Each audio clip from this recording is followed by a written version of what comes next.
मेरा नाम डॉक्टर शमीक शास्त्री जी है। मैंने ज्योतिष और कर्मकांड में पीएचडी कंप्लीट किया है और आज मैं आपको ये बताना चाहता हूँ कि विवाह संस्कार की जो विधि होती है, इसमें हमें विधि विधान को समझकर उस संस्कार क्या दिए जाते हैं विवाह के समय, क्योंकि 16 संस्कार में ये प्रधान संस्कार है, तो इसमें क्या संस्कार दिए जाते हैं, थोड़ी स्टेप बाय स्टेप विधि को समझकर विधि करना, साथ में थोड़ी संगीत, साथ में थोड़ा वेद पाठ के मंत्र, सारी चीज़ों का मिलन करके विवाह होना चाहिए।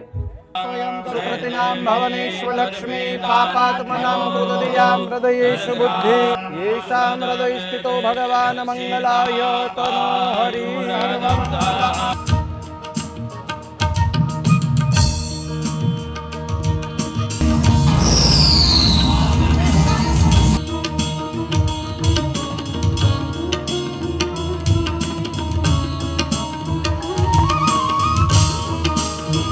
વિવાહ મંડપની પ્રથમ વિધિનું નામ છે નયનોમિલનમ। શું નામ છે બોલો? તમે આજ સુધી એકબીજાને જોયા નથી, આજ પ્રથમવાર જોશો। ભદ્રં પશ્યેમાક્ષ સમિર્ભદ્રાઃ સ્થિરૈરંગૈ। વરરાજા, તમારો પણ અંગૂઠો ધોઈને અમારા યજમાન શ્રી तमने प्रथम संस्कार आपे छे।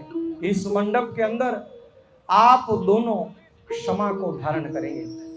ऐसी क्षमा जहां क्षमा करने की बारी आएगी त्यां हूं पहला क्षमा करीश। आगळ पड़ीने अक्सर मनुष्य पुण्य प्रगट करे अने पाप ने छुपावे। प्रगट पाप करवू जोईए, पुण्य छुपावू जोईए। जो प्रगट किया जाए वह कम हो जाएगा। તમે વરરાજાને વચન આપો છો કે મધુપર્કની અંદર મીઠાશ ઉત્પન્ન થાય, એ રીતે આપણા જીવનમાં તમારા જીવનની અંદર મારા આવવાથી મીઠાશ ઉત્પન્ન થશે।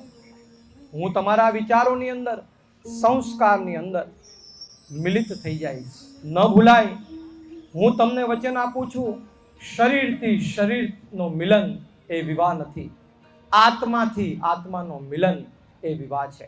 કેમ કે આત્માથી આત્માના મિલનની સાથે જ પરમાત્મા સાથે આત્માનો મિલન થાય તો કેટલો આનંદ થાય, એની અનુભૂતિ છે। એવા શ્રી ગણપતિ બાપાનું નામ સ્મરણ કરવાથી વર કન્યાના સર્વ વિઘ્નો નાશ પામે।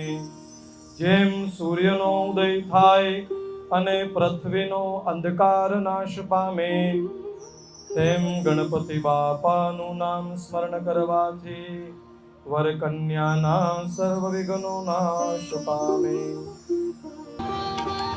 पहला मंगल ने अंदर भगवान अग्निनारायण ने साक्षी में वरराजा आगळ चाली रह्या छे अने फेरा फराई रह्या छे। शुभचिंतको आशीर्वाद आपी रह्या छे, फूल वरसावी रह्या छे। ओम चत्वारी मायो भवाय विष्णुस्त्वा नयतु। फोर्थ स्टेप છે કામ। તમે આ સ્ટેપ સાથે સંકલ્પ કરો છો કે એમને છોડી અને સંસારના કોઈ પણ હું સુખ નહીં ભોગવું। તમે પણ આ સ્ટેપ સાથે એકબીજાનો વિચાર કરી, એકબીજાની સંતુષ્ટિનો વિચાર કરી, એકબીજાની ભાવનાઓનો વિચાર કરી અને અમે સુખ ભોગવશું।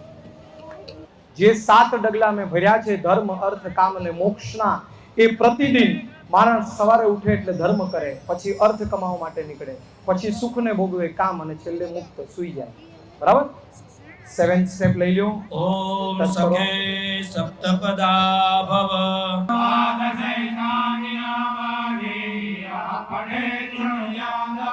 વિદ્યારંભે વિવાહે ચ प्रवेशे निर्गमे तथा।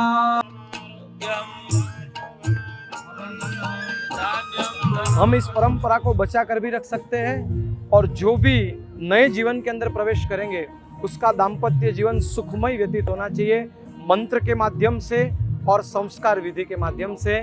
जय श्री कृष्ण, जय माता जी।